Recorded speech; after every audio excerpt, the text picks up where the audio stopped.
freaking Avengers just trying to very badly to salvage what was supposed to be a Kang movie.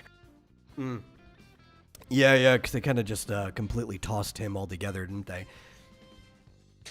Yeah, because thanks to the stuff with Jonathan Majors, they just decided, yep, Kang is out because we had every version of Kang played by him, so now that we've just chucked him out because of legal issues, we're just not going to do Kang.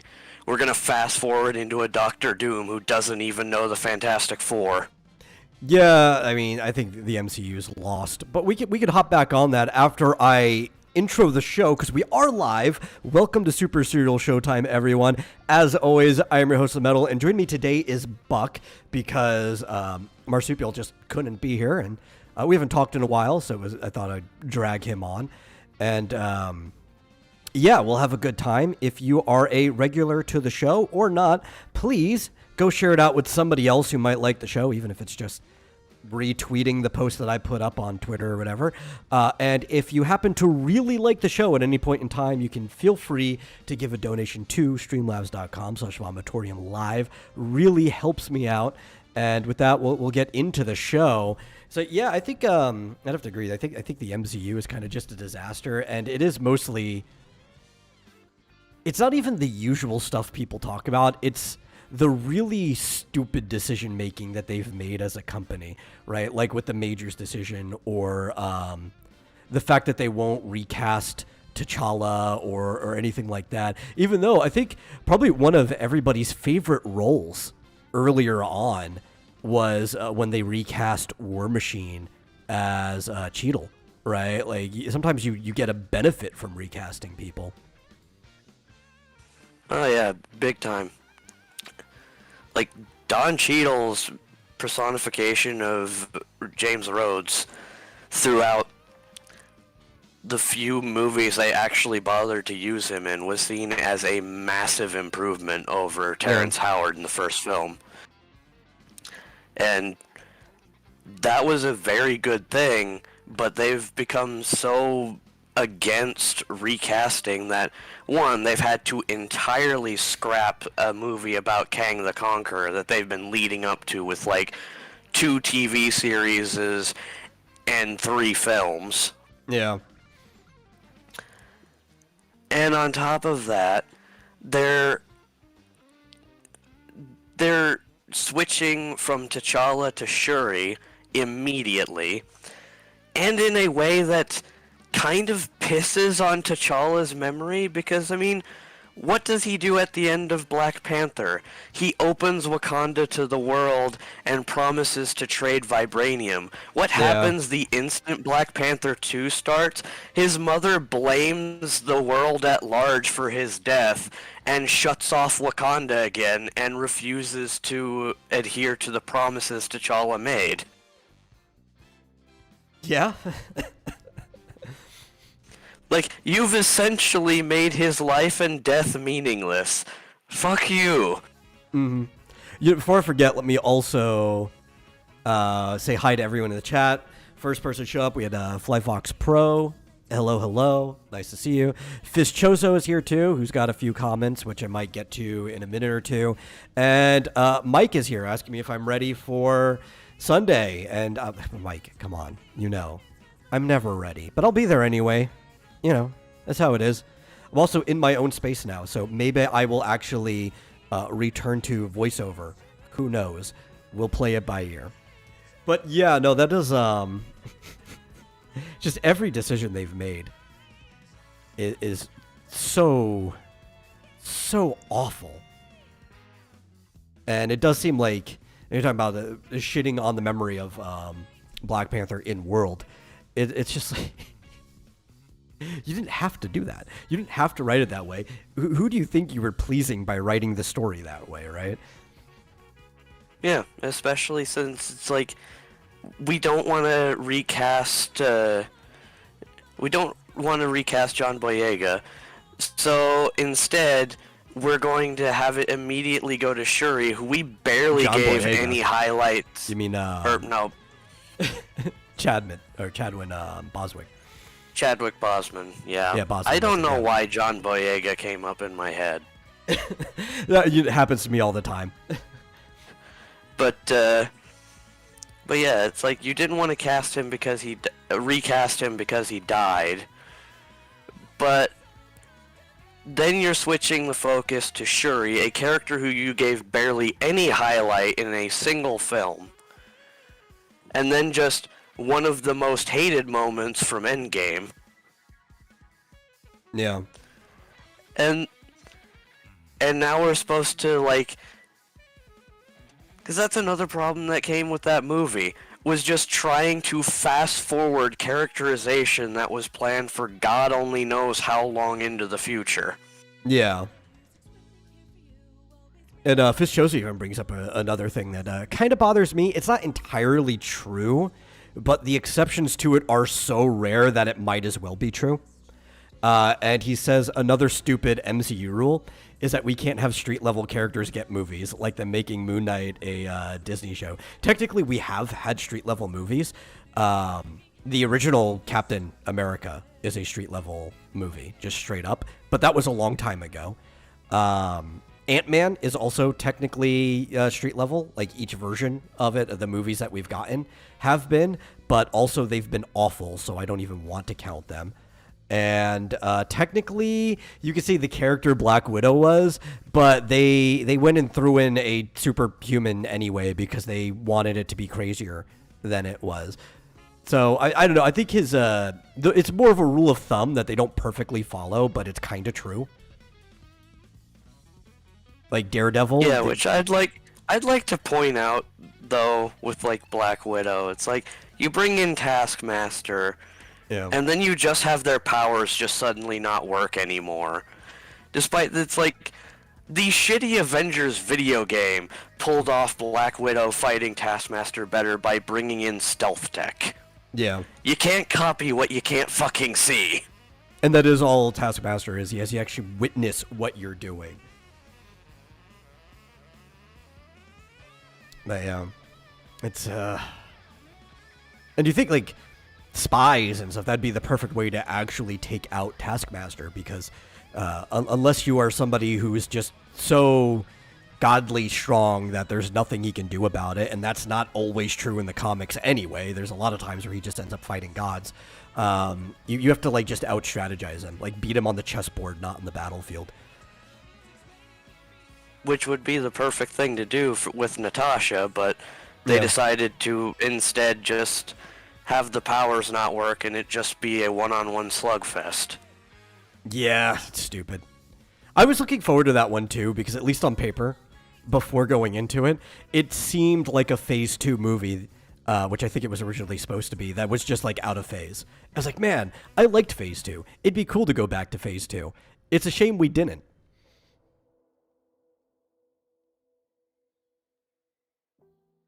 Yeah, and now we're just in phase, we don't give a fuck anymore, give us money.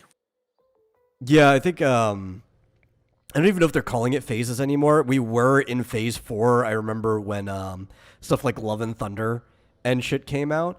I guess technically time-wise, we should be in Phase 5, but I think it's more of like how Wizards of the Coast is going to 1 D&D, where it's just like, this is just where we are for now on, right? Like, the permanent state.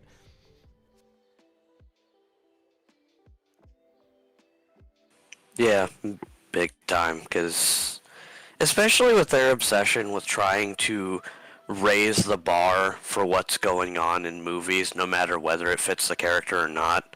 Like, please explain to me where a group of characters where the strongest person there is Bucky has any purpose fighting the Void of all fucking things.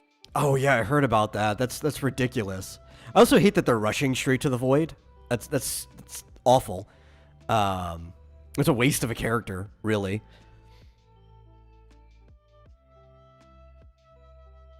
Yeah, because I mean we literally see the effects of the Void's powers turning people into literal smears on the ground before we've even seen a Sentry costume. I know. Oh, and I like Sentry so much too. He's such a fun character.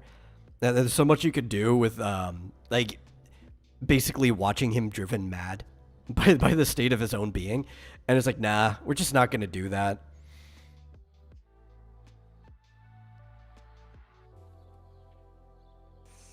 Yeah, it's just I'm sorry, but what is the point here? Money? Not even a lot of it, just Yeah, like what little they can get.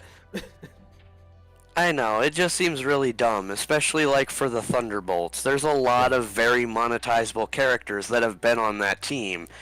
Instead, we're getting the holdovers from a bunch of shit nobody cares about. Yeah, yeah. Well, that's what I say. Like, it's not even a lot of money, comparatively speaking. Like, they are proportionately making less money than they were at the start, even if the overall dollar value is higher. But they're also spending a lot more money than they were at the start too, so that's part of it.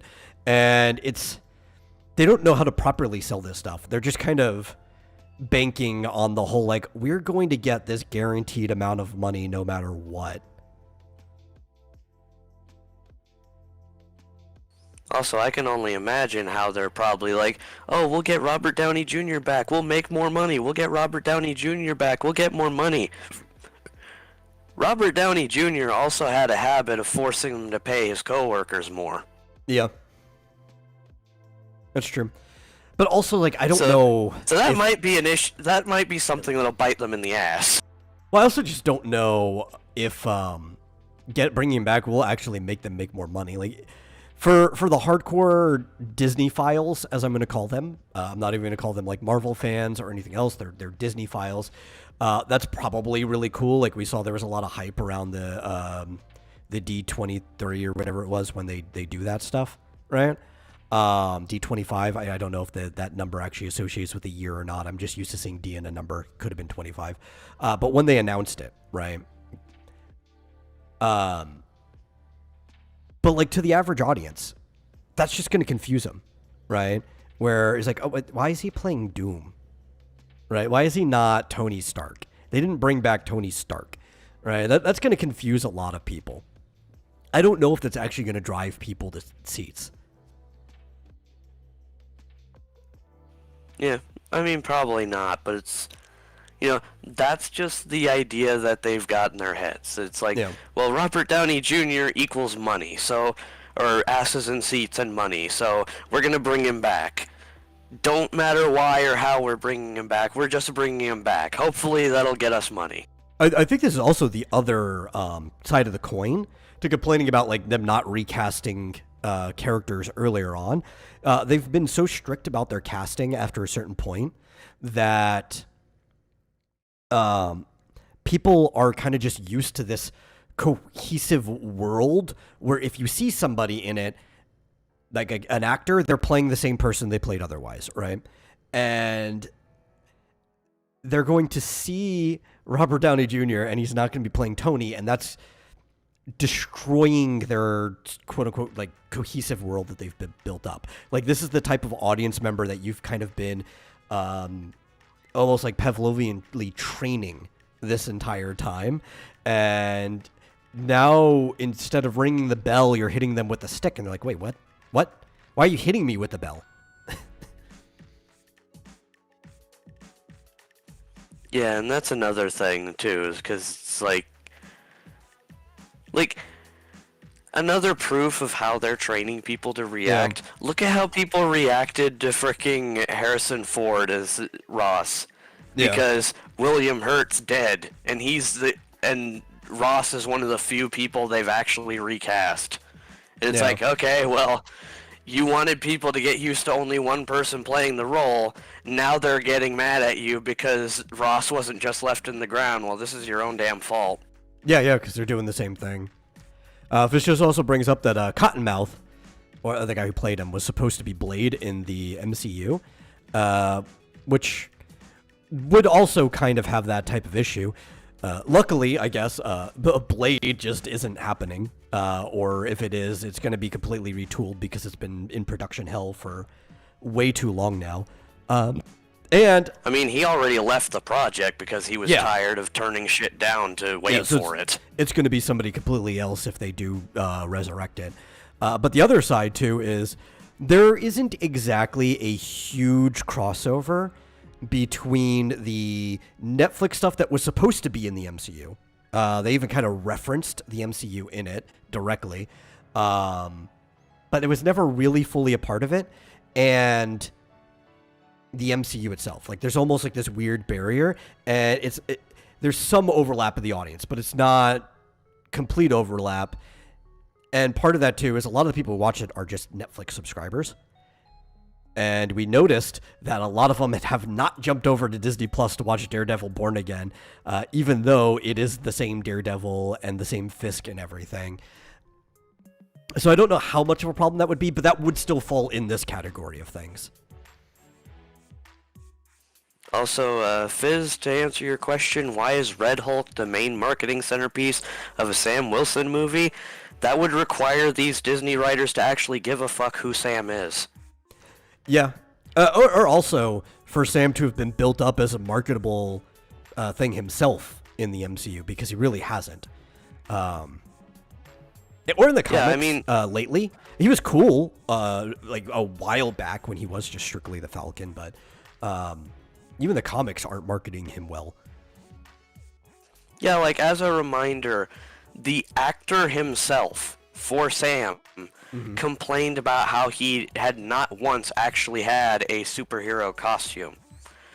He did not get an actual super suit until he was Captain America. They're just messed up.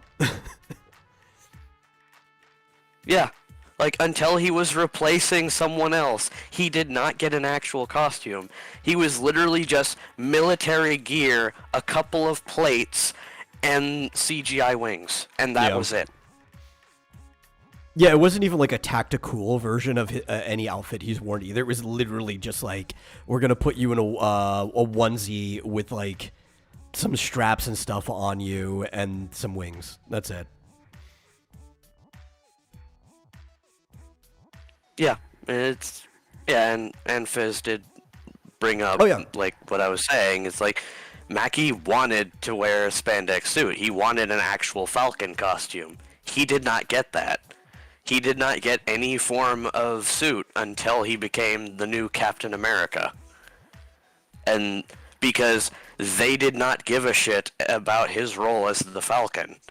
And now he's just Captain America, but at the same time, when did he become Captain America? In a fucking series. Yeah. He did not become Captain America in a film, so we're just rushing through him now being Captain America in this movie. Yeah, imagine like most people aren't Disney Plus subscribers, right? So it's like you went from him being Cap's friend in the last movie you saw him in to now suddenly being Captain America for no reason. You're like, what? Hello? Why not Bucky?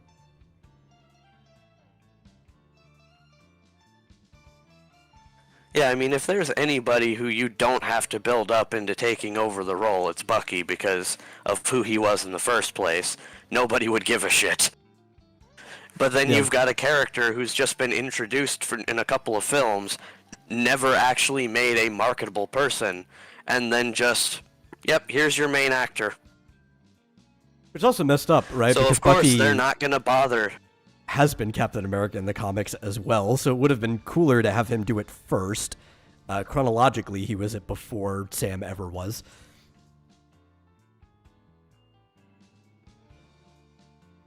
Oh, Flit. So, Steve as Cap is now an old man because at the end of Endgame, when they were putting all the stones back, he took the stone that was disguised as the cube back to the military base in the 60s and then just stayed there. He had the whole life that he never had. Yeah, so he just suddenly reappeared on a park bench as an old man and gave frickin' Sam the shield. Yeah.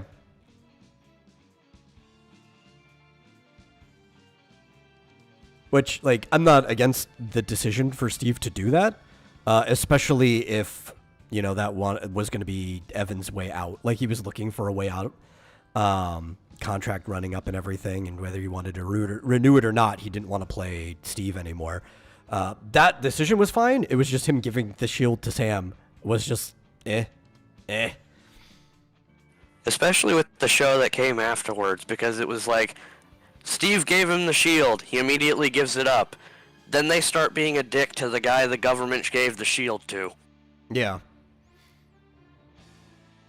And you think, like, okay, if he had given it to Bucky, which would have made more logical sense the way everything in the entire series had been set up, then it would make sense for the government to be a dick to him, because even though he's been working with the good people for a while, he used to be a spy or like a sleeper agent type thing working for Hydra. So, like, it would make sense specifically for the government to be mean to him. It makes no sense for the government to be mean to Sam at all, with his track record and everything, even though, yes, he has helped people on a vigilante level, but everybody's cool with all of that now at the end of Endgame, so there's no reason anybody should be mean to Sam other than plot. You know? We decided now that that's the way it's going to be.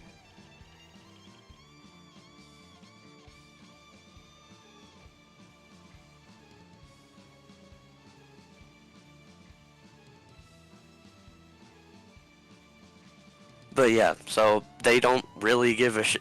Like, they never bothered to make Sam a marketable character. They don't care about who he is, except as a stand-in for Captain America, now that their old actor for him is gone. So, Yeah. of course, they're going to base all the marketing off of something marketable, which is a Hulk, because while they completely fucked over the Hulk, they have noticed the fact that it is a big money maker. It was weird though, was like, outside of the handful of people who read comics, right? Who the fuck even knows what the Red Hulk is? Like, I don't watch the movie, I don't plan on it, I don't know if in the story they properly set that up to the point that the audience could be fine.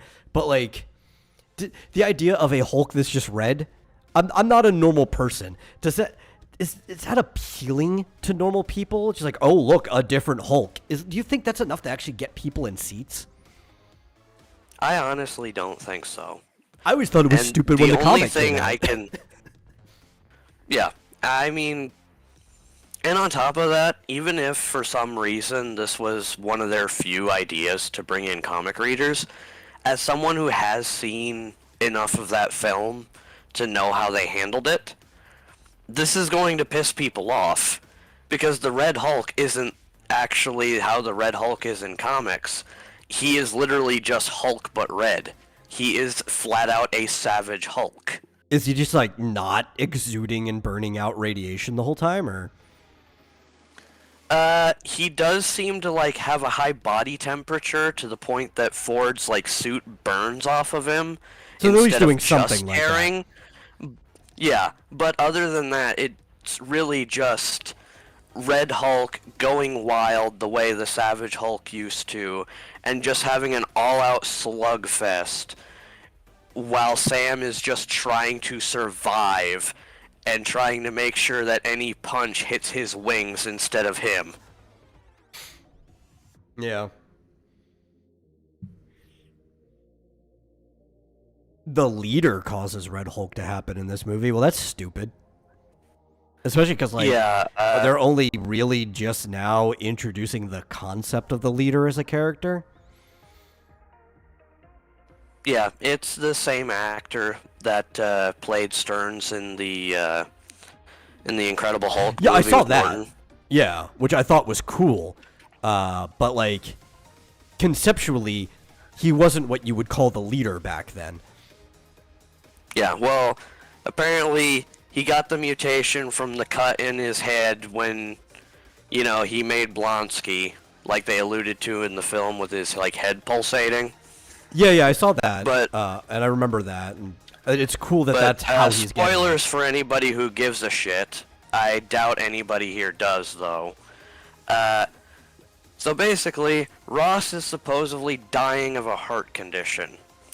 So Stearns, while under arrest, in exchange for his potential freedom, is making a pill that Ross takes every once in a while to correct his condition. Ross does not free him like promised because he's worried if he does, he'll stop making the pill. So Stearns starts dosing the pills with gamma radiation. That's And eventually just activates the dormant gamma that's in his body from taking these pills, and he hulks out.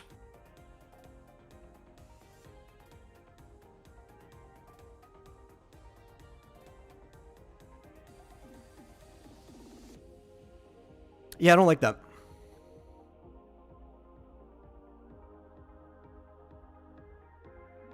I imagined I I wasn't mean, like you it, but I don't joke, like it. Fizz. You joke, Fizz, but gamma radiation in Marvel is now literally magic. No, I don't think he's joking. I mean, it's kind of been like that for a while, right? Not necessarily in the movies. In the movies, they didn't treat it as much like magic. So yeah, in the MCU, it is now magic. But in the comics, it's basically just been magic for a while, especially with all like.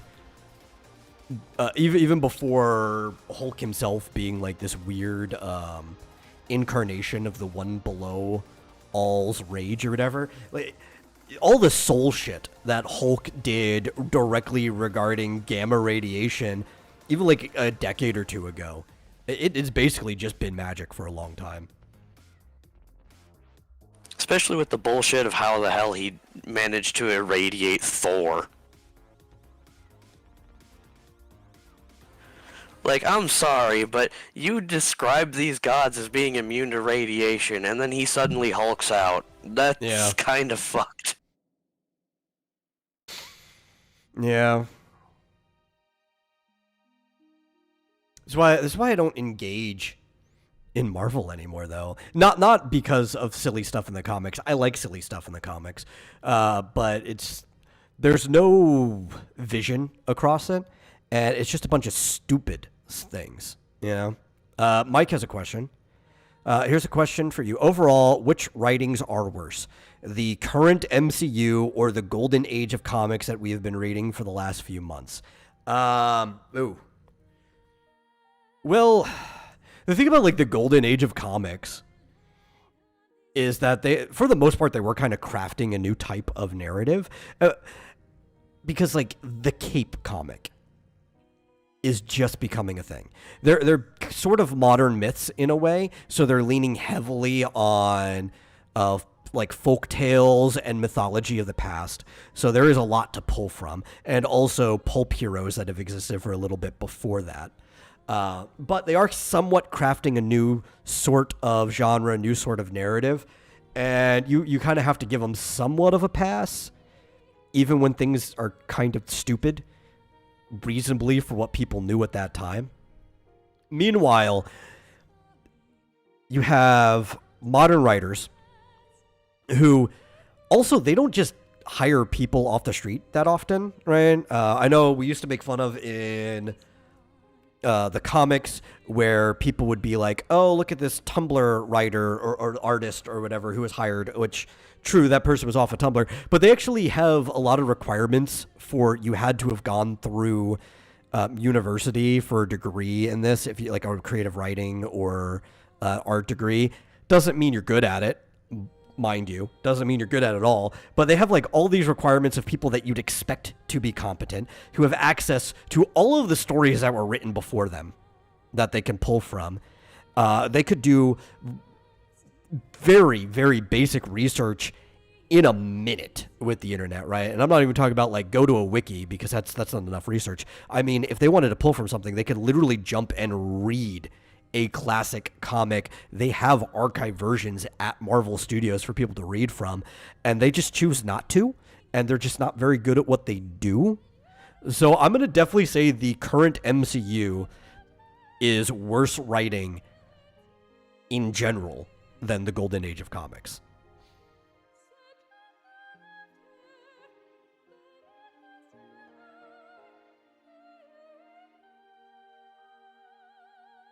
But the Silver Age has all of them beat, so there you go.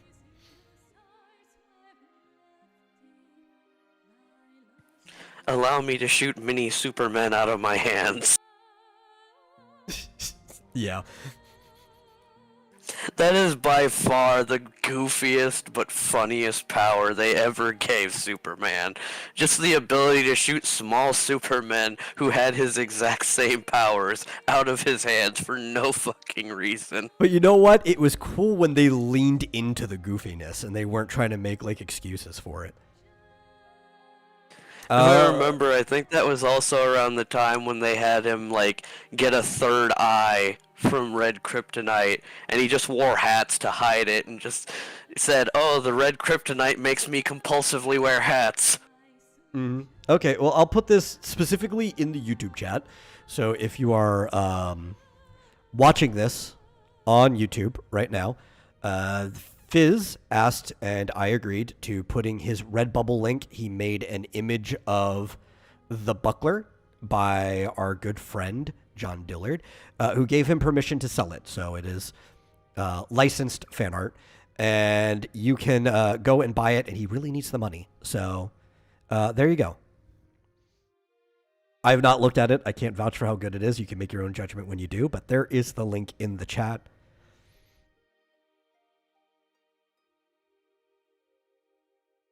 But yeah, no, it's like talking about comics, right? Buckler is a good example.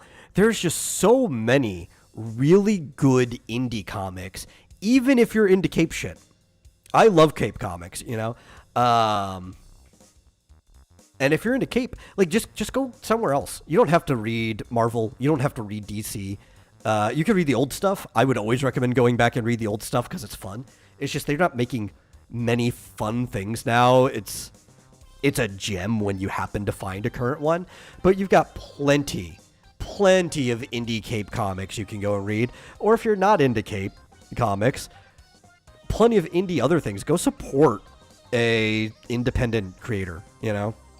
They're going to like you more than these companies will. I guarantee that. If you're somebody giving them money and actually appreciating their vision, the stuff that they're creating, the stuff that was like, to them right now is like back when people like Stan Lee and Jack Kirby were first making their ideas that everybody's abusing now. It's like you go support somebody like that, and you will have a creator that actually appreciates you supporting them.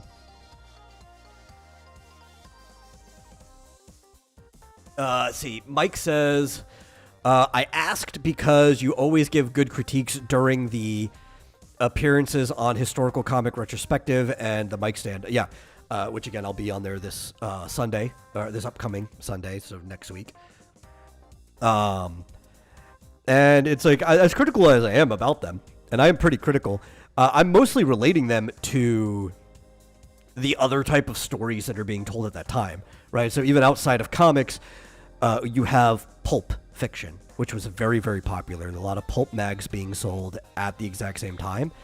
Some of these, like the superhero genre kind of evolves out of the pulp hero, right? But those are still close critiques. It's really awful where you look at modern, like Marvel and DC, and you look at how they have everything. You're not even trying to compare them to non-Cape stuff at the same time. We're comparing them to all the Cape stuff that came before them, and they're just not up to snuff. And Fizz says, at the start of the stream, I suggested a theory. Oh, yeah, he did give some comments at the beginning. Let me double back and see. He said, I have a theory. I think he means hypothesis here. Unless he thinks it actually has predictive measure. I don't think so. That Bleach and One Piece put an end to any manga targeted towards anyone younger than 14. Bleach was targeted at people younger than 14. I would probably say like 12 to 14 specifically, but Bleach was not targeted to an audience older than, say, like 14. And One Piece is definitely aimed at preteens, like 100%. In fact, the fact that it's aimed at preteens is why, after a time skip, or even that kind of was lewd before the time skip, but like why all the women have bigger breasts after the time skip. Do you know what like 12-year-old boys want to be looking at more than anything else? Pretty women. It's the only thing on their mind for the most part.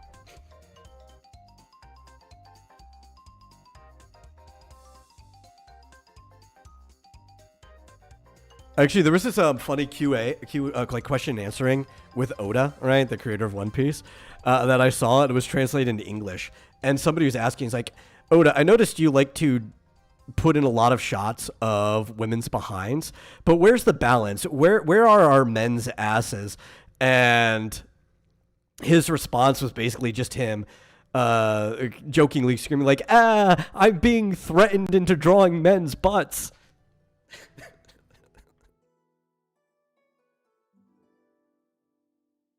He knows who his audience is.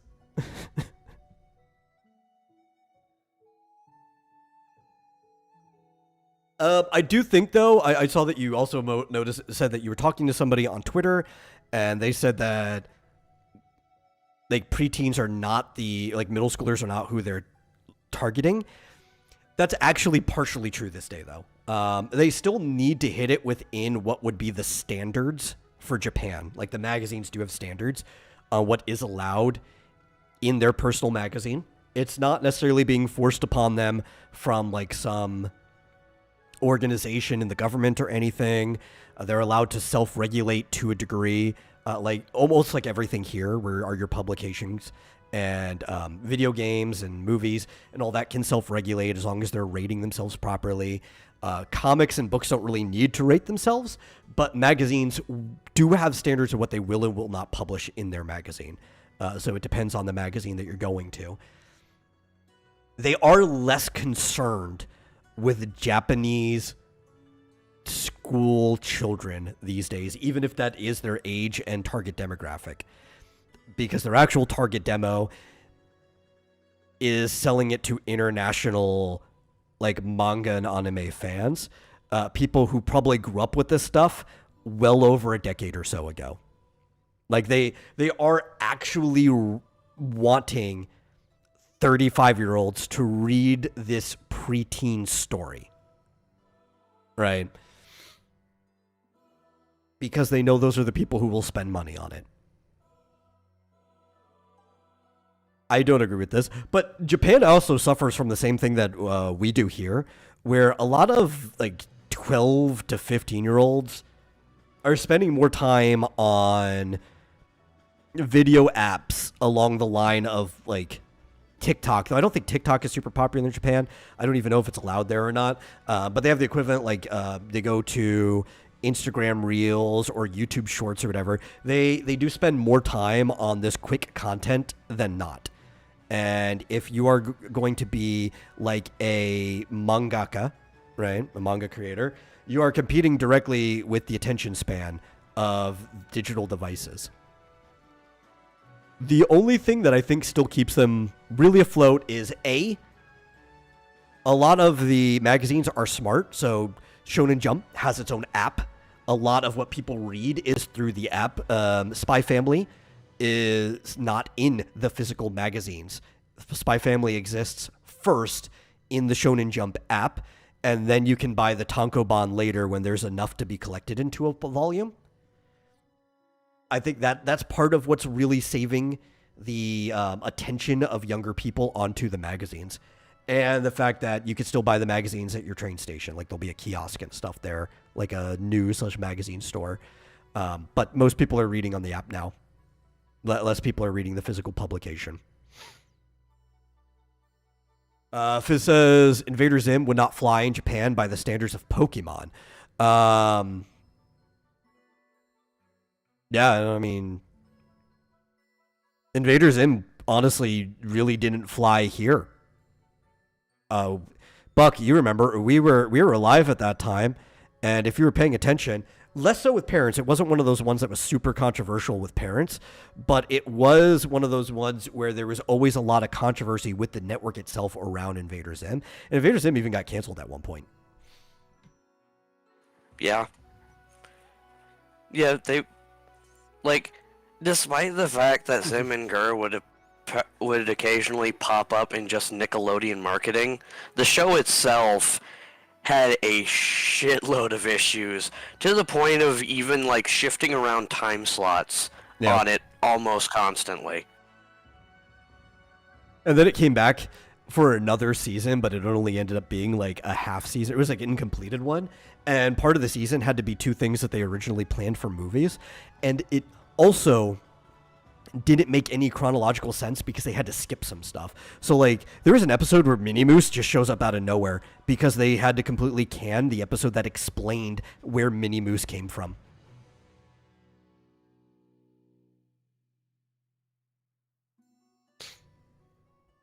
Yeah. But also it depends what we're talking about with Pokemon, right? So if we're talking about the shows, which they are both cartoons, it probably would not be allowed in the same time slot as Pokemon, but Invader Zim totally could have been in a later time slot on the same channel, right? If it was like an evening time slot, then yeah, in Japan that. Oh that yeah, would 100%. Because we also look at how things are marketed. Time slots matter a lot for what audience, right? Like you don't want to put the crudest thing you have necessarily maybe immediately after school gets let out, right? There are certain things that you can have during nighttime that you can't during daytime, so on and so forth. But as Flit says, damn, now I'm wondering what Jonan Vasquez has been up to lately. I actually don't know what he's been up to either. Last I saw was when the Invader Zim Enter the Florpus movie came out, and then I kind of stopped paying attention. He's always doing something crazy, but sometimes it's just like, I don't know, a project that gets buried for a few years at a time until you finally hear about it, or something that gets lost in production hell.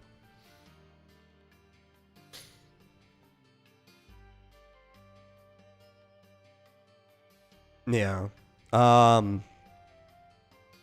But, if I was going to compare it as a comic, because there actually are Invader Zim comics, I enjoyed them a lot. I actually was collecting them during the time that they were running. It was one of the few things I would pick up from my local comic shop. I don't think Invader Zim would have any problem being in most of the same publications that Pokemon was in. Because Pokemon is in Koro Koro Kameka, right, which is a kid's comic. It's aimed for, I would probably say, roughly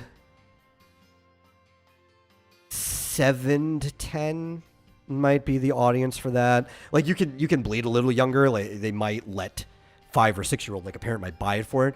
But some of the reading comprehension, I think, is slightly higher than that. So I'm going to roughly say up to 10. Well, we'll say 5 to 10, leaning more 7 to 10.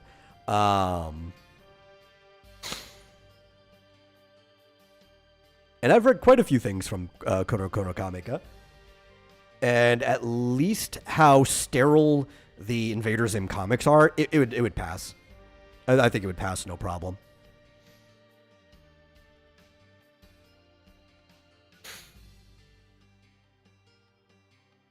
Mike has a question.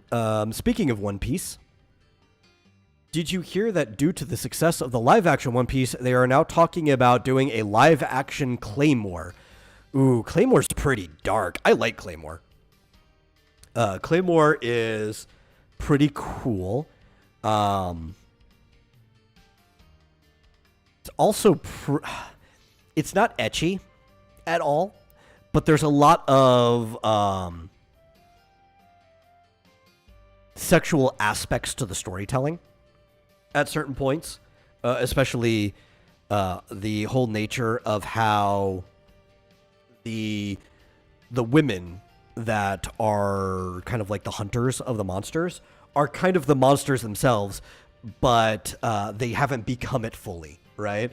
And that men can't do it because becoming a monster is almost like an orgasm to them that they can't resist, right? So there's a lot of this like implicitly and to some degree explicitly sexual nature to it. But if it's on a streaming service, I don't think that's a problem. You just can't really target it at the same audience as One Piece, right? But I could also see, because that nature's in there, them fucking that up really hard. I don't think they could make a good adaptation of Claymore, to be honest.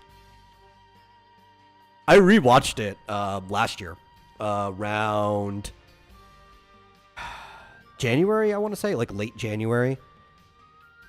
It had been a while since I watched it before that, but it's still kind of freshest in my mind from rewatching it.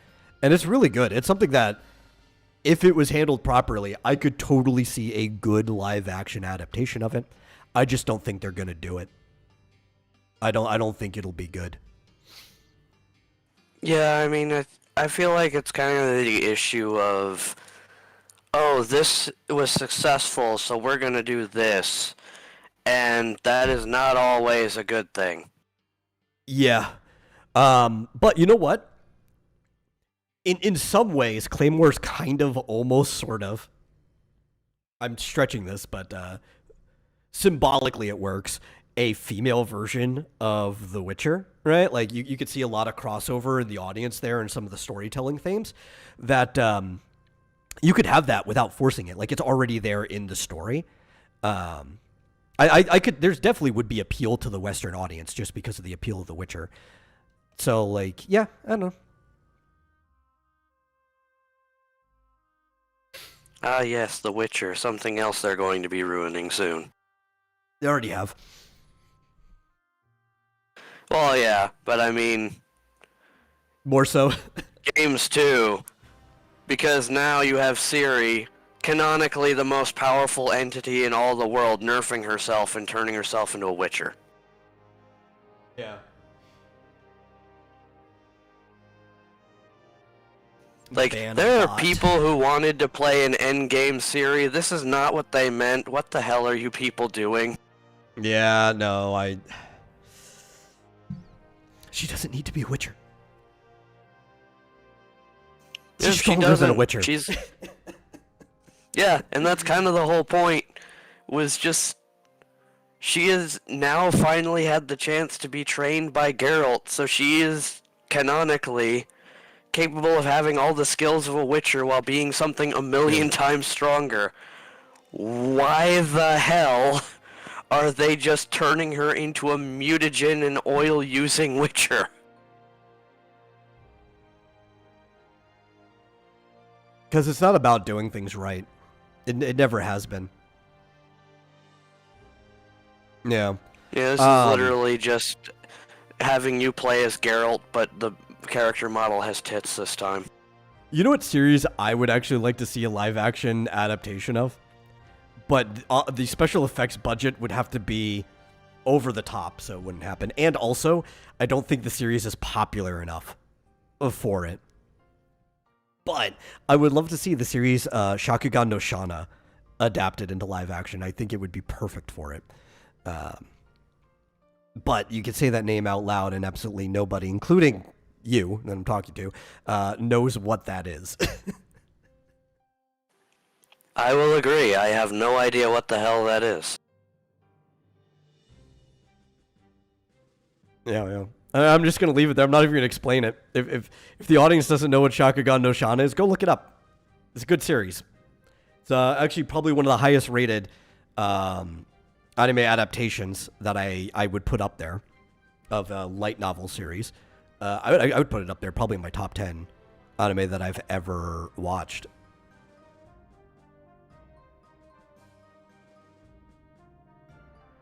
It's very good. But yeah, again, never will have a live action adaptation because it's just not popular enough.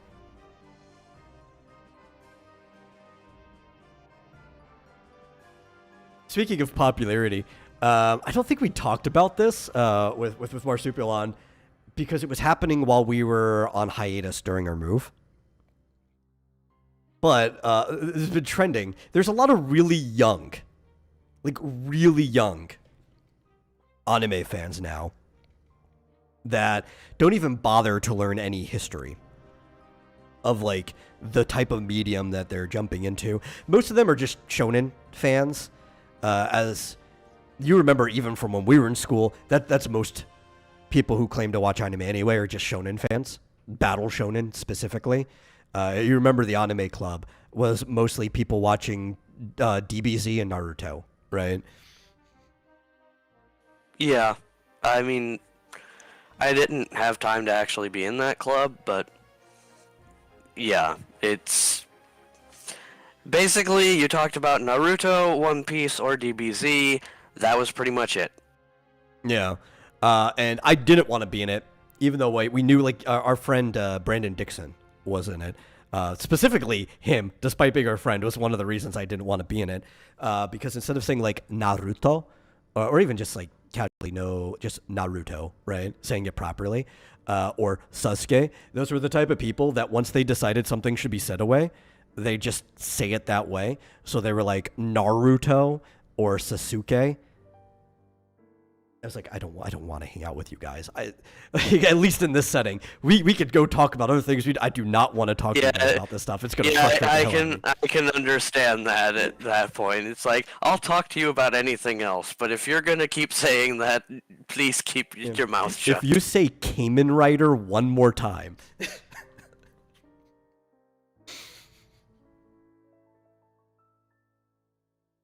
Yeah. But yeah, if they can't post screen caps of characters aura farming 100 times a day, they're not interested. Pretty much, right? So these are the battle shonen fans who pretty much just dislike anything else. And I think it's actually that they don't like Japanese stuff. Naruto. Yeah, Naruto. Naruto. But if they can't... What am I getting at? They don't like Japanese stuff. I think that's the real thing. I think they don't like Japanese things. Everything outside of the fights is too Japanese for them. And they can watch Battle Shonen because they can kind of just ignore everything else and pay attention to the fights. Right? And how badass the characters can be at times. And one of the things that was happening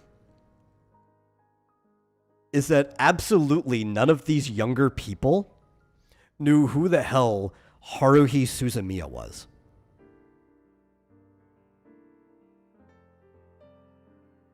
Now, I believe I showed you the melancholy of Haruhi Suzumiya, right? You did, yes. Yes. So you know who Haruhi is.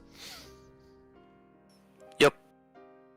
Haruhi Suzumiya was probably the most popular anime back in like the mid to late aughts.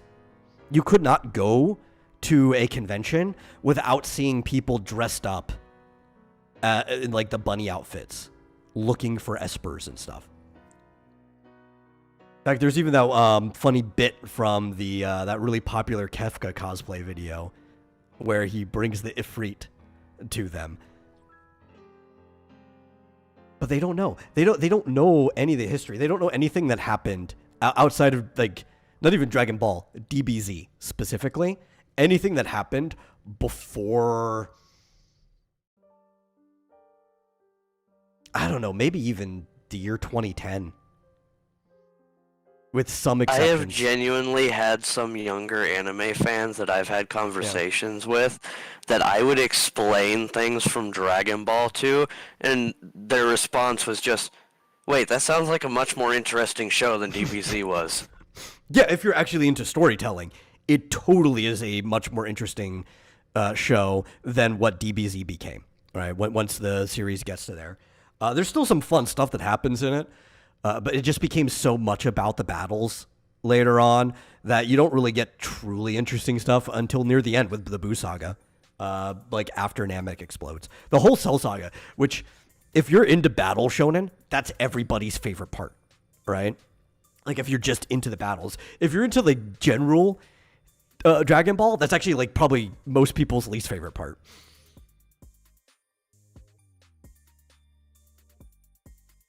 Yeah, the only things they know about DBZ come from DBZA. I could see that too, right? There's like a big meme about don't try to talk to Dragon Ball fans about Dragon Ball. They don't read the series, right? Or even say like they don't watch Which the got series. updated to don't argue with Dragon Ball fans, they haven't watched the show. Yeah, yeah. Because even that is too much effort for them. Yeah. Is that Vegeta became a complete moron during the Cell Saga? Vegeta is the most destroyed character in that series. And part of it is because Toriyama's mentality, where he just does not plan things ahead. He kind of just goes with the flow. Even his editors were surprised when he came up with some things. Like, we were talking about this recently, where Vegeta was not planned to be Trunks' father when Trunks was introduced. Like, he showed, like, Trunks' pant legs stepping into panel before he figured out that Vegeta and Bulma were going to be his parents. Even the next chapter, where he had, like, a Capsule Corp thing on, and he had blonde hair going Super Saiyan, he still hadn't decided. Like, well, you know, there's got to be some relationship to Bulma, some relationship to a Saiyan, but he had not established how far into the future this person had come from yet, or anything like that. So, like, it wasn't until weeks later, he's like, oh, by the way, editors, he's the child of these two. And they're like, what? That doesn't make any sense. It's like, oh, yeah, no, he is.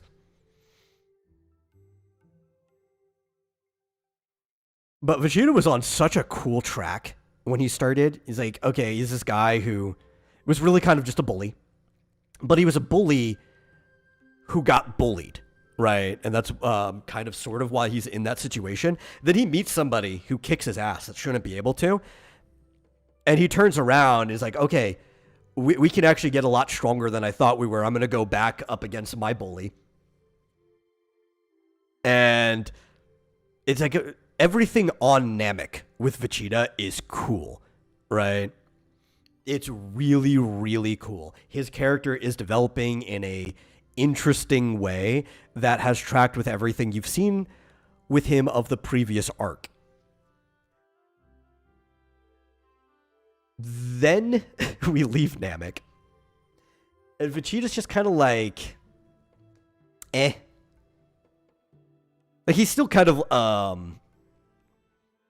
a bad boy or whatever. He's not really a protagonist at this point in time, but he's starting to work with the people. He's like living on Earth for no reason. And you're like, why is Vegeta not suddenly trying to take over Earth while the only person who could possibly stop him here is untrained young Gohan and Piccolo, right? Like, that just makes no sense why he's here.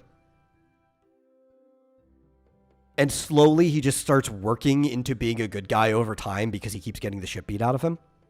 And because he has a son from the future. Nothing about Vegeta's character development from that point on makes any fucking sense whatsoever. And not to mention, it's like, what do fans keep on bringing up about the Saiyans? Oh, Saiyan pride. They always want to fight stronger battles. We literally don't see that until it's used as an excuse for Goku and Vegeta to do stupid shit. Yeah, yeah. Because what happens the second Raditz actually takes a hit that hurts him? He panics and tries to kill Gohan immediately.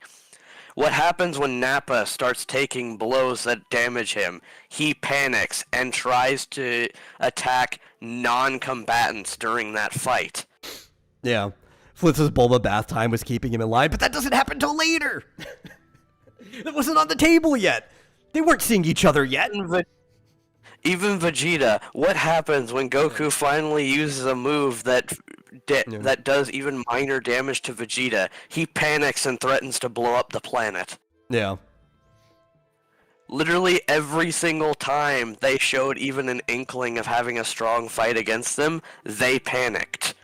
Saiyan pride was invented later to use as an excuse for Goku and Vegeta to do stupid shit. Yeah. See, if I was Vegeta, or if I was the writer for Vegeta, which I'm not, nobody actually knows a character better than the writer, which also might mean that the character just sucks, but only the writer actually knows that character better than anyone. If I was in charge of handling it, though, I would have kept him on this kind of like weird in between anti-hero anti-villain arc, at least through the Boo saga, right? And it does make sense for him to ultimately join the good side, because that does kind of fit into the original like Buddhist mentality that the story was established under, where like everyone Goku meets eventually becomes his friend, because he's just that nice of a guy, even if they have to fight it out, because I mean that's often how men solve things anyways, by fighting it out.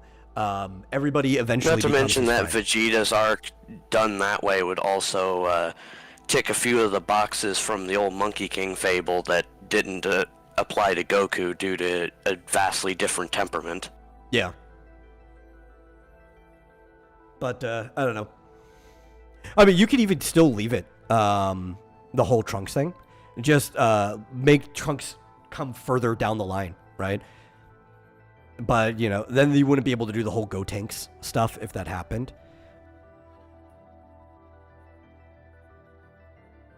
Let's see. Mike says stuff about Wendy Lee and the rest of the voice cast from Haruhi Suzumiya. I'm actually very, very familiar with the voice cast of it, especially Wendy Lee, who happens to be like my second favorite voice actor after Richard Cox. I completely forgot how many things I watched had Wendy Lee as the one of the main characters in the dub, until I was going through my entire catalog last year, at the beginning of the year, and I watched like 5 series in a row with Wendy Lee in it, and completely forgetting that these series all had her in it until I rewatched it. Except for, like, I mean, Haruhi was one of them. I knew that one off the top of my head. That's the role I think of every time I think of Wendy Lee. That, or her dubbing, what's her name, Scorpina from Mighty Morphin Power Rangers. She was the English voice for that.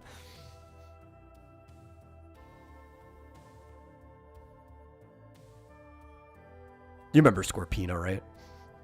I think that's Oh right. yeah, I Yeah. remember. I remember her, and I will always just like, just always the thought of what, because it's always just the Rita scenes, Yeah. attractive woman in spider-themed armor, actual Sentai scenes, freaking scorpion lady with claws, giant fangs and shit. Yeah. And it's like, it was always such a like disconnect. It's like, are these actually supposed to be the same character? Yeah. That's such a huge disconnect. Because, like, every other monster that you see when they become big looks exactly the same as when they were small. Yeah, or if they have different appearances at those 2 points, you at least have like a transformation segment you see. With her, it's literally just one scene she's that, the next scene she shows up and she's the other one. It's like, what?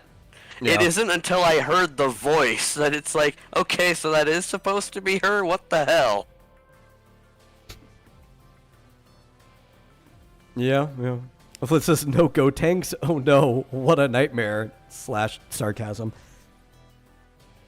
I like go tanks, I don't know, half ironically, half unironically.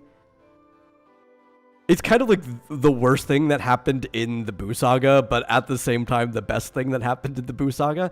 And it's because Toriyama kind of just went back to the whole not taking anything seriously.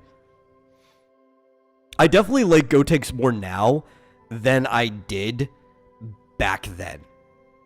I think I hated Gotenks at the time that it was like airing in the States. Except for Super Ghost Kamikaze Attack, I thought was like really, really cool. And that was it. That was at the time, that was the only thing I liked about Gotenks.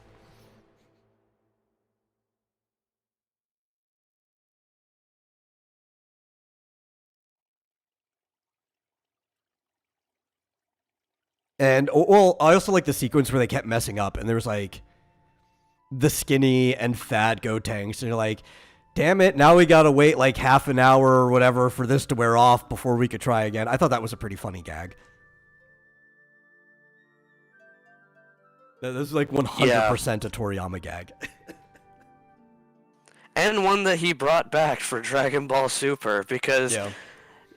since Super started, at least in canon, because he did successfully turn into Gotenks in one of the filler episodes. But since Super started, they have not once successfully turned into Gotenks as pictured either on camera or on panel. Yeah. Well, they've been out of They practice have for a fucked while. up and turned into the fat one each time they've tried it.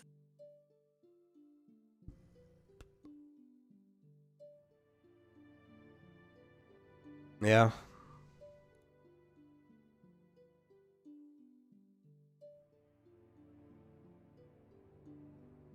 Oh, no, I did not hear about Dave Mallow passing. Oh, well, I mean, let's see, how old was he? 76? That was a long time to live. Boy.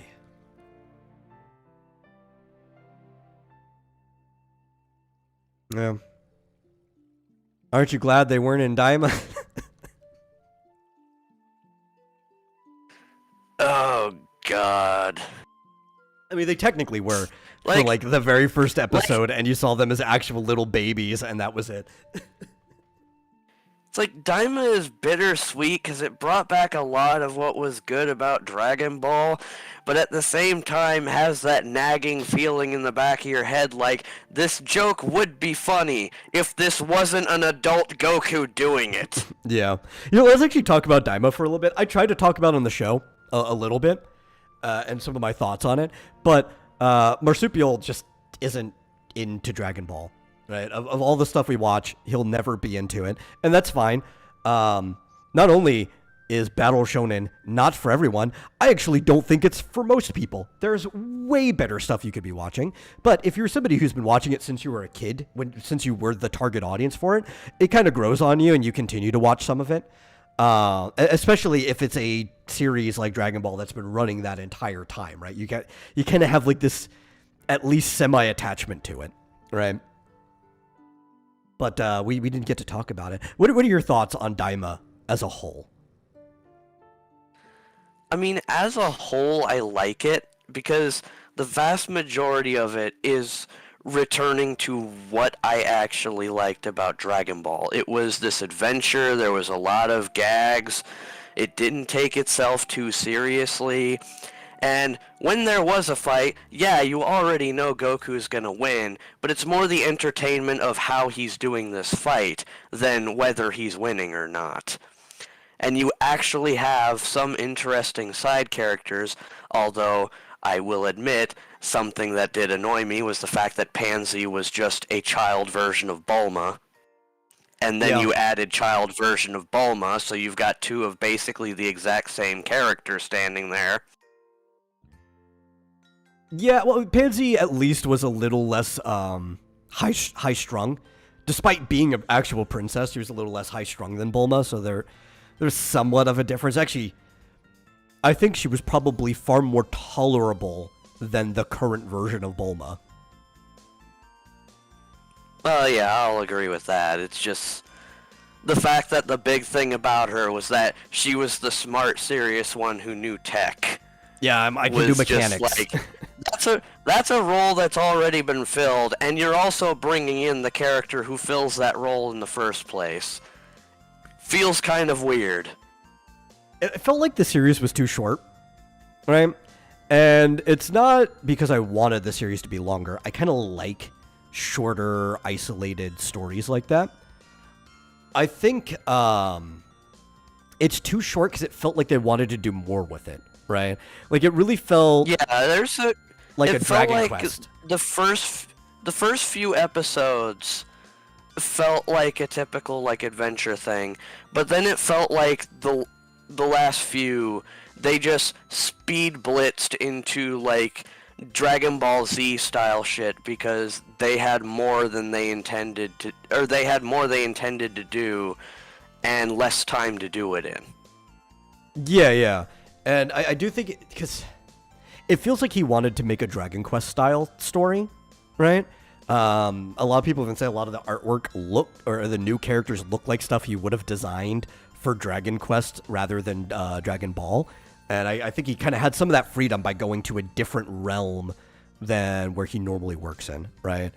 But it felt like party-based adventures, and it felt like he had two different established parties going on, right?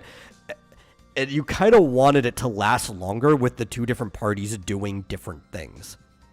And they just did not have the runtime to do that. Yeah, because at that point it was like, what was the point of splitting them up when you just have the group of Goku, Shin, Glorio, and Pansy, and then you've got the guide whose name I forgot, Bulma, Piccolo, and Vegeta. Who, other than being an excuse for Nema to actually talk about Namekians and someone to fully see through his, like, claim to be, loopy. Somebody who knew he was 100% cognizant. Yeah. Piccolo basically had no purpose even fucking being there, which also annoyed me. Yeah. Or, like, over on Goku's side, you notice how, aside from Shin being there, the design of his party was almost the GT party of, like, older Trunks and Pan being the other two people. Yeah, pretty much. In fact, Glorio, other than his hair, is almost exactly dressed like GT Trunks. Yeah. Flitz's Daima's biggest flaw is how bad it makes Super look by comparison. I 100% agree that. Yeah. I don't think that's a flaw. Yeah, like, for all the issues I have with Daima because of how things went, it was still a very enjoyable show, and I definitely enjoyed it a hell of a lot more than Super. Yeah. Super, I really don't... Well, there were some of the filler episodes, or the episodes people call filler. There's technically no filler in Super because the Pansy, you think that was an accident? I don't think it was an accident at all. But there's technically no filler in Super because it was anime first, right? But the stuff people call filler episodes, I enjoyed more. Like, the Arale episode was really good. Aside from that, though, I didn't really enjoy Super until the manga came out. And between Toriyama's notes, where he got to think further about this stuff than being rushed to try to help writers fill in an entire 30-minute episode every week, which is not the writing structure he's used to. He's used to long-winded, drawn-out stories over the course of, like, months and years that he kind of wings as he goes along.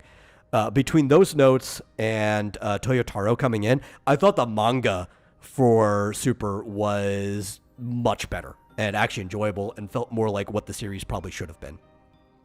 But yeah, the slice of life stuff was probably the stuff I liked the most about Super. I even kind of like the first episode was very slice of life, and I enjoyed the first episode of Super. I think maybe the first 4 almost I was enjoying. Yeah, the first 4 slice of life before they started the Battle of the Gods, rewrite. Yeah, those episodes tricked me, and I thought we were going to get an actual good series. Same. 100%. And then it was just the 2 movies but worse. A fun episode with a rail coming back in it. And then shit. Yeah. But the manga is actually pretty good. I've read it. There's some parts that still hit kind of low, and I think a lot of the parts are the things that it does slightly better, but still hit low in the anime as well. Like, they tried their best to make the Tournament of Power good in the manga, but there's, like, really nothing you can do there. But the stuff that was original, I thought most of the Moro stuff was pretty good, actually. The stuff that just never was in the show. Not to mention, it was about time that for the first time since fucking Boo Saga, we actually touched on the magical aspect of Dragon Ball. and actually made it a primary focus instead of just, well, this guy uses magic, now punch the shit out of everything. Yeah, which we kind of went back to in Daima, but I think it kind of fit. Because at least in the case for Daima, they went to a world where everyone uses magic. So somebody coming and using Ki Blast and punching the shit out of everybody is actually it's actually useful because nobody has an actual defense for it. Yeah, it's like somebody switching to Southpaw, right? It's a twist up or a shift up on them. They don't know what to do because nobody does this really.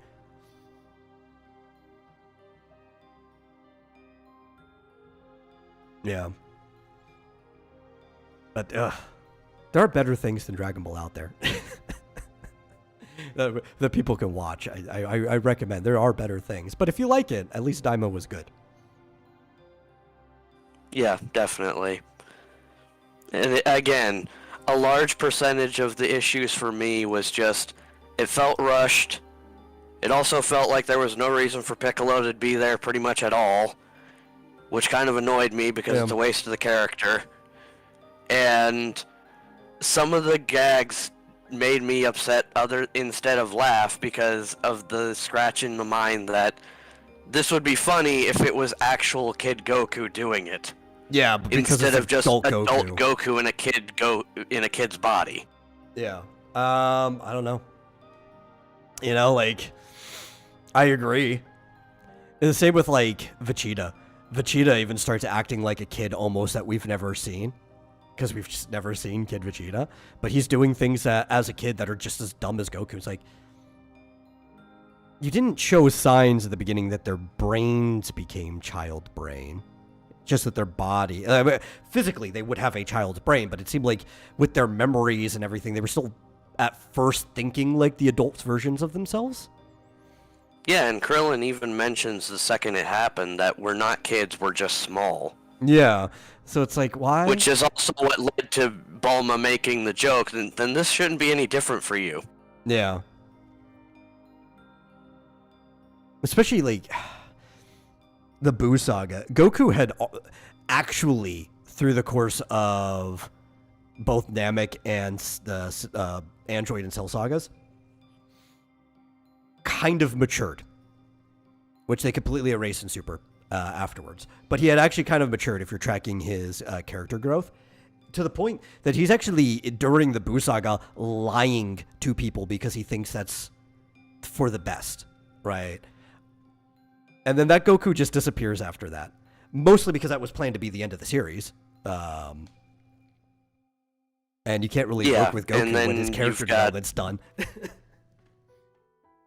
Yeah, so instead we get a Goku whose abilities and traits are the same as the end of Buu Saga and then accelerated, but trying to have your cake and eat it too by also giving him the naivete and cluelessness of original Dragon Ball Goku. Yeah, probably around like the King Piccolo arc, I would say, is probably the maturity level that he had. Yeah. Fizz actually had some questions since we're getting close to the end. He said, how come so many anime are set in high school? Even if you use kid shows as an excuse, how come they are never younger than high school?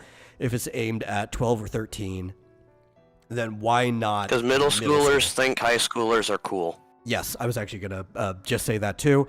For the most part, especially in the culture of Japan, which is very school-focused, that's what a lot of people are trying for. They're trying for high school. Actually, believe it or not, you actually have to take entrance exams to get into certain high schools in Japan. So people are thinking about high school as early as elementary school, like what we would consider elementary school.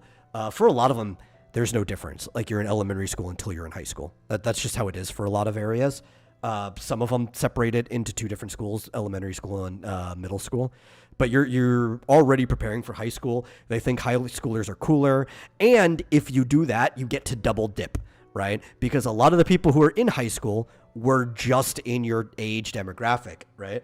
If they started reading a story during that time, they're very likely to still continue buying your magazine. I know people who are in their 30s that still buy the magazine. So you're hitting the sweet spot of a story you can sell to everyone by putting it in high school, if that makes sense. There are a couple historically that do take place in middle school, though. Funny enough, most of your middle school stories are actually aimed at people younger than middle school for somewhat the same reason, right? A lot of that take place in that time are in like Koro Koro, or aimed at smaller, like younger kids. Almost everybody wants to be older at that age. That's not true for everyone. Me, I've pretty much hated teenagers my entire life. Before I was one, when I was one, and after I was one. But I am an oddity there. That is not the case for most people. In fact, most people wish they could return to their teenage years. It's also why so many American TV shows used to be about high schoolers. Yeah, even when they were aimed at younger people. Like, you used to watch a lot of that Disney XD stuff, right? And almost all of that takes place in high school. Most of those shows are aimed at people younger than high school. Yeah, because that's just the thing. For the most part, middle schoolers think high schoolers are older and cooler than them, so they will watch things about high schoolers. Yeah. And then they get disappointed when they show up to high school and it's nothing like that. It's like one of my favorite quotes from a series that I don't remember. I think they were already in high school when it started. Boy Meets World, right? And Eric hits Corey on the head and he's like, "Life's tough, get a helmet." It's the same as the Princess Bride line of "get used to disappointments," you know? Yeah, definitely. He also wants to know, what is the point of anime where half of every episode are sex scenes? Don't they have the internet in Japan? That's just what some people are into. I don't really watch most of those. I think the only one that I really watched that I thought was at all compelling was Interspecies Reviewers. And I was never going to watch that until somebody told me about like the background political stuff that was going on in the world building. And then I ended up watching Interspecies Reviewers for that. But that type of stuff doesn't interest me. It didn't when I was younger. But, you know, it's different strokes. And in this case, literally for different folks.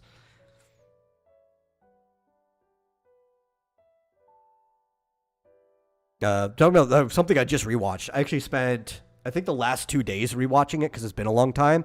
And it was another one of those ones that I couldn't believe that some of these like younger fans, it's not that they didn't watch it, because you don't have to go back and watch it, but you should at least know this stuff exists. Didn't know what Azumanga Daioh was. And I know you probably have never seen it. But if I were to show you some like memes from it, like you would have seen the memes. Everybody has seen the memes. It is probably one of the most prevalent and relevant to the internet manga/anime that was ever made. And I was crazy that people didn't know what Azumanga Daioh was. So I don't know. I just decided to rewatch it, and it took me paced out pretty sparingly a couple days to watch all 26 episodes of it. Oh, thank you, Mike. It did start in middle school. For Boy Meets World. I thought so. Like, I was like, it didn't feel like it started in high school, but it's been a while since I watched it. I have all of it on my hard drive. I could rewatch like all 10 seasons of Boy Meets World anytime I want. But I don't think I have in 7 or 8 years. I should go back and rewatch it again. But Azumanga Daioh is another one of those ones where it takes place in high school, but it's clearly aimed at people who are younger than high school. And if you don't know what it is, so for you and the audience, if you've never watched or read Azumanga Daioh, it is all 3 years of Japanese high school life from the perspective of 6 different girls who end up in the same class as each other. And they all have like really specific tropes and what's the word we're looking for? Idiosyncrasies to each other. I think that's the word I'm looking for. Which obviously one of the main perspectives that is different from everyone is they have a 10-year-old prodigy who bounces up several grades to end up in high school, and she has the body of a 10-year-old, so nothing really works for her that isn't brain oriented or being cute. There's a lot of times that her being cute is actually kind of like her specialty, her strongness.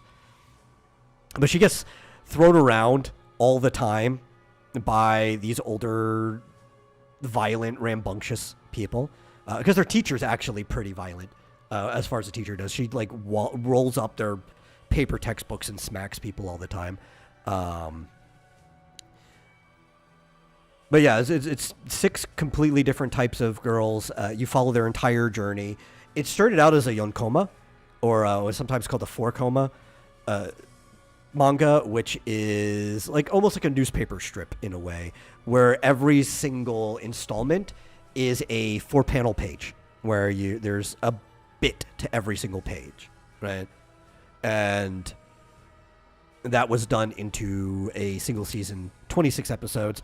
But one of the most important things about that is spawning off of Azumanga Daioh is a series called Yotsuba, which I don't think has ever gotten any adaptation. I think it's still only in manga form. And Yotsuba is from the same creator, but it's about a little girl and her family, and all the things happen to that. And you would recognize her because she was kind of the unofficial like mascot for 4chan. It's the girl with the green hair and like the 4 pigtails.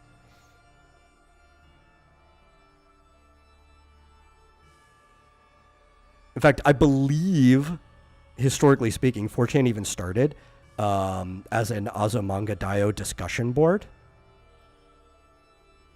Oh, Yotsuba can't have an adaptation according to the creator. That's interesting. I've never heard that. But it basically started as an Azumanga Daioh discussion board because they were getting yelled at for talking about it on other places.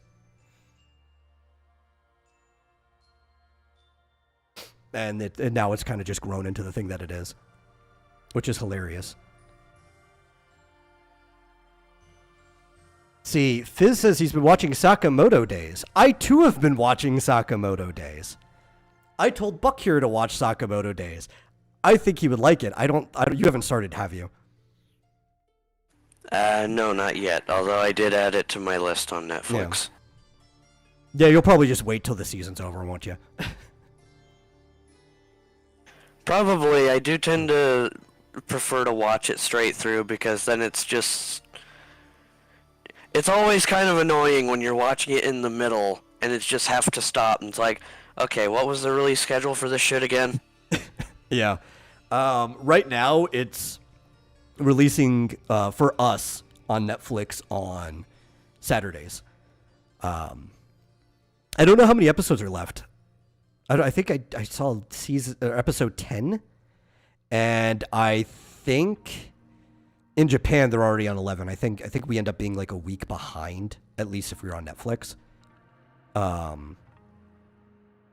Modern seasons are sometimes only around 12 episodes, so the season might be over soon. I don't know how long it's going to go. But it's been really good, honestly. I didn't think I was going to like it as much, but it's action. It's more comedy than it is action. Even in the action, a lot of the action is comedy, right? In the same way that like watching like a Jackie Chan movie, the action is comedy, is a way I would describe it. And I think even as a battle series, it has more in common with Gintama than it does with like serious battle anime. For anybody who has seen Gintama, it's not that far where Gintama is like 100% like a parody, but it's closer in that direction. That does sound a lot better than most of the shit that's been coming out. Yeah.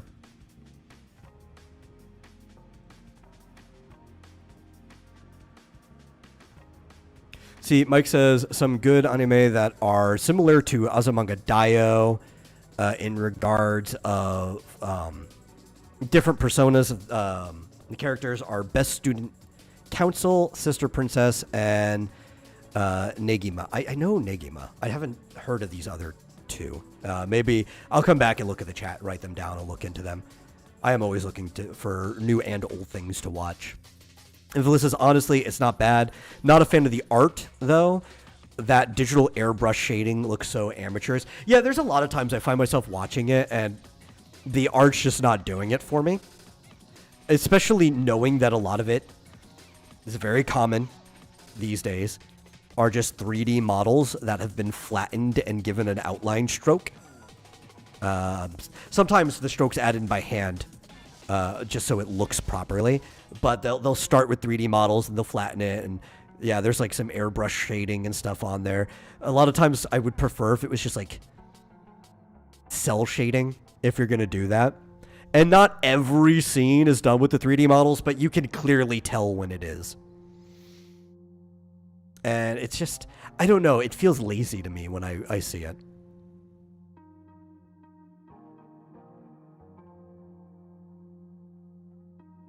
But I still think it looks better than the animation in Chainsaw Man. Which I guess that's a pretty low bar to put it at right now.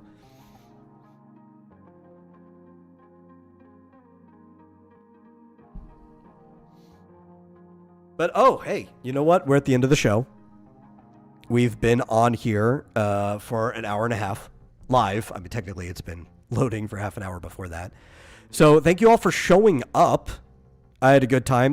Thank you, Buck, for hopping in and filling in for Marsupial, who just could not be here. It's rough.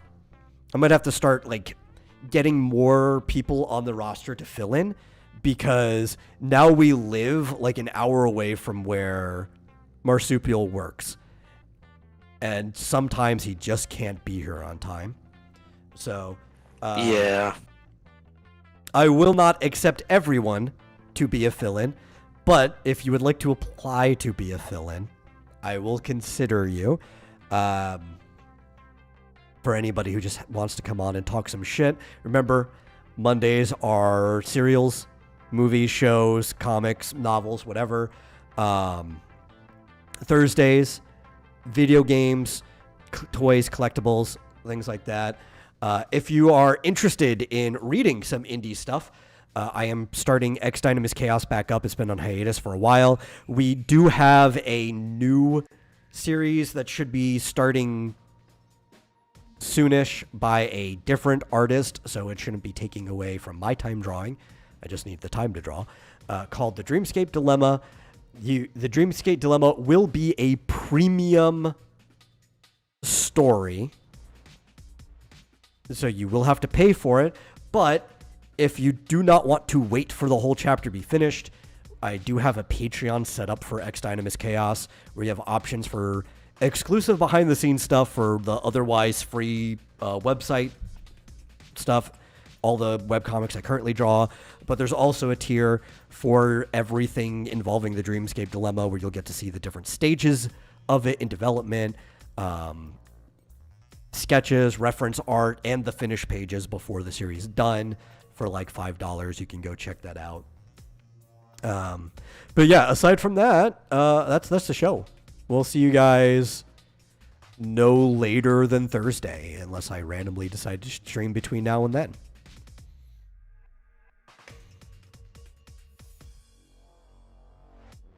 You can say goodbye if you want. So long.